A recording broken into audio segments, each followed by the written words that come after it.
Siamo le ginestre d'oro giallo che spiovano sui sentieri rocciosi come grandi lampade accese.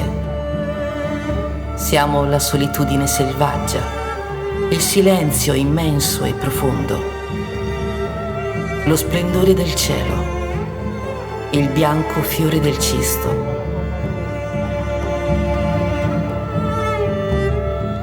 Siamo il regno ininterrotto del lentisco, delle onde che ruscellano i graniti antichi, della rosa canina, del vento, dell'immensità del mare.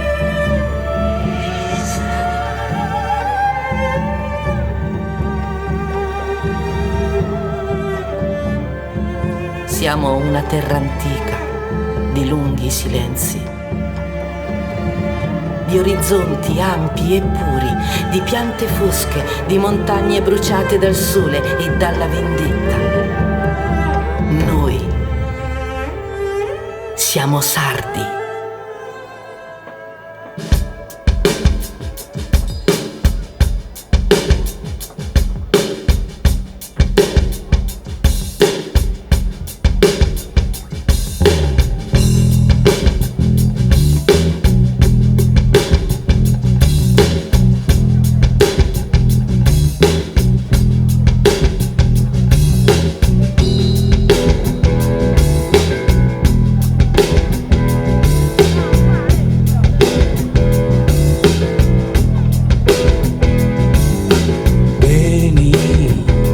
Manto en notte,